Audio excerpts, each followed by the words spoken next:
At some point, you have probably tightened a loose bolt and felt the satisfaction of something wobbly becoming solid. A chair leg, a bicycle wheel, a shelf bracket. You turned the bolt, and the problem stopped. But if you try to explain why that worked, most people describe the bolt as holding things together, like a pin through a hinge. The bolt is there, so things do not fall apart. That explanation misses almost everything interesting about how a well-designed bolted joint actually works. The real reason a tightened bolt holds things together so reliably is not that it fills a gap or blocks movement.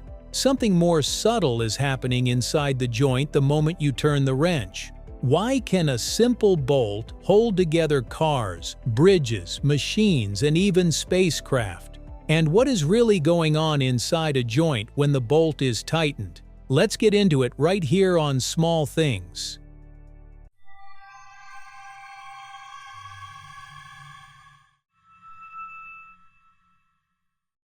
A device for turning rotation into tension.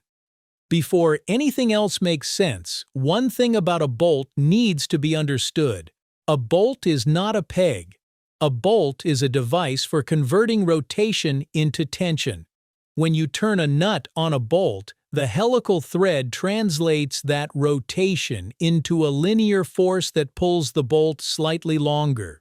The bolt stretches, usually less than 1/10 of a millimeter, but enough to matter enormously. That stretch creates what engineers call preload, a tensile force sitting inside the bolt before any external load arrives. The two parts it connects are squeezed together between the bolt head and the nut. This clamping force is the actual mechanism of the joint, the plates being squeezed together, and everything that follows from that squeeze. How engineers learn to trust the stretch. The screw thread is one of the oldest mechanical inventions humans ever developed. The principle appeared in ancient Greece, where Archimedes used a helical screw to lift water. The Romans used threaded devices in olive and wine presses. Medieval craftsmen used screws to assemble woodwork and iron mechanisms. But for most of history, threads were used to move things or to hold things in position without much thought given to the forces operating inside the fastener itself. The systematic understanding of bolted joints developed alongside industrialization, as steam engines, iron bridges, and large machinery required joints that had to withstand vibration, thermal cycling, and enormous mechanical loads. Engineers discovered through repeated failure that tightening a bolt to a consistent, specified tension made the joint dramatically more reliable than simply snugging it up until it felt secure. One lesson came through painful experience with boilers. Early steam boilers used bolted flanges to connect pipes and pressure vessels. Those joints leaked, loosened, and occasionally failed catastrophically. Investigators studying the failures found that bolts tightened inconsistently, some tight and some barely snug, performed far worse than joints where all fasteners were evenly and firmly tensioned. The preload was protecting the joint in ways not yet fully understood, but the practical evidence was undeniable. A consistently tight joint was a reliable joint, and an inconsistently tightened one was a joint waiting to fail. By the late 19th century, engineers building bridges, ships, and railway infrastructure had established that a properly tensioned fastener was categorically different from a loosely installed one. The language of preload and the understanding of what it was actually doing inside the joint came later. The practical knowledge came first, written in failed boilers and collapsed flanges. The 20th century brought more formal understanding of joint mechanics, driven partly by aviation. Aircraft depend on thousands of bolted joints that must survive vibration, pressure cycling, and temperature extremes across decades of service. Every failure teaches something, and the aviation industry accumulated a detailed picture of how preload prevents fatigue, resists loosening, and keeps cyclic loads from being fully felt by the fastener. The torque wrench, invented in the early 20th century, was the practical tool that allowed engineers to apply a consistent, controlled level of tightening to a bolt. Before it existed, tension was applied by feel, which meant significant variation from joint to joint. What the stretch actually does. Imagine a bolt holding two steel plates together, with a nut on the other side. When the nut is tightened, the bolt stretches slightly, and the plates are squeezed together. Now apply a force trying to pull those plates apart. Most people expect the bolt to immediately feel the full pulling force, but that is not what happens. Because the plates are being clamped together, and because the plates are stiffer than the bolt, most of the applied force goes first into reducing that clamping load, not into stretching the bolt further. The bolt only begins to take significant additional load once the clamping force has been overcome and the plates start to separate. This is the hidden power of preload in a tension joint. The bolt is shielded from most of the load variation by the stiffness of the clamped parts. The stress in the bolt changes very little as the load goes up and down, which means the bolt is far less susceptible to fatigue failure than it would be without any preload. A bolt in a properly tightened joint sees a nearly constant stress. A bolt in a loose joint sees the full range of the applied load cycling through it with every oscillation. For joints loaded sideways rather than along the bolt axis, the clamping force works differently. When two plates are squeezed together and a shear load tries to make them slide, the clamping force generates friction between the surfaces. That friction can be large enough to resist the shear load entirely, meaning the bolt itself never has to resist the sliding force at all.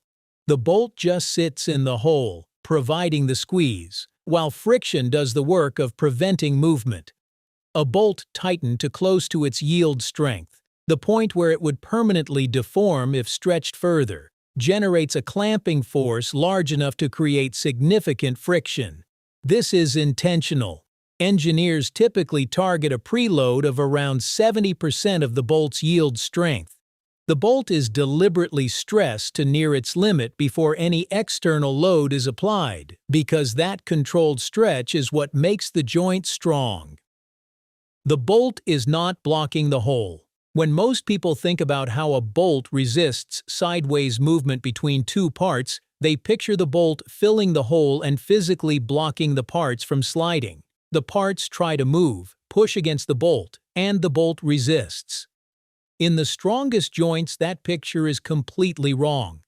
In a well-designed slip-resistant joint, the bolt is tightened to a high preload that generates a substantial clamping force.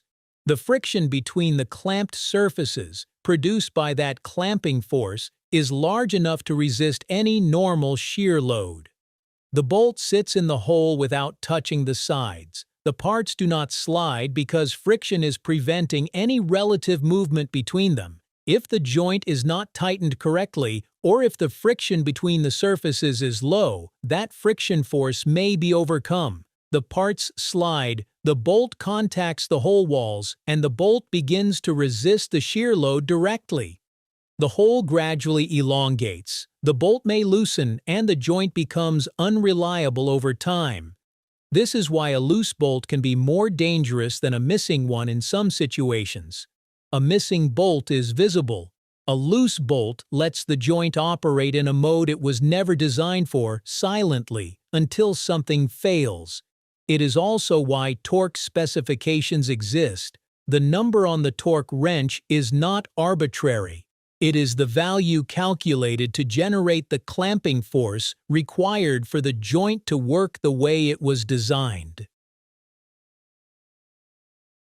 The wheel and the space station. Today you will find the same principle of controlled preload operating at two scales that look nothing like each other. The wheel bolts on a car are tightened to a specific torque specification for a precise reason. That torque creates a calculated preload in each bolt, which generates a clamping force between the wheel and the hub. When the car is driven, the rotational forces of acceleration and braking try to make the wheel rotate relative to the hub.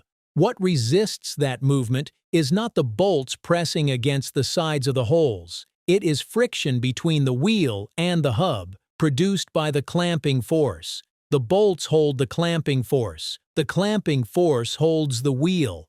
Mechanics who over-tighten or under-tighten wheel bolts are disrupting a carefully designed force balance, not just making the bolts looser or tighter. At the International Space Station, 16 bolts connect docking modules to the station structure, creating a sealed, pressurized connection. Each bolt is designed to apply 90 kilonewtons of preload force, roughly the weight of 9 tons. To achieve that level of accuracy, strain gauges were built into the joint to directly measure how much the bolts had stretched during tightening, because relying on the applied torque alone was not precise enough. The friction in the threads and under the bolt heads varies too much from bolt to bolt. The only reliable way to know the preload is to measure the stretch itself. A carefully controlled force. So why can a simple bolt hold together cars, bridges, machines, and even spacecraft? Think about that loose bolt you tightened, and what actually changed. A bolt is not strong simply because it is made of metal. Its real strength comes from what happens when it is tightened. The bolt stretches slightly, like a powerful spring, creating a clamping force that holds the parts together. The friction that force generates resists sliding. The stiffness of the clamped parts shields the bolt from cyclic loads. The controlled stretch keeps the whole system stable. In the end, a good bolted joint is not just a piece of hardware. It is a carefully controlled force, applied invisibly, holding the physical world together one turn at a time. If this changed the way you think about the next bolt you tighten, let us know in the comments what you want us to explore next. We might make it our next episode. Thanks for watching. History often hides in the smallest details.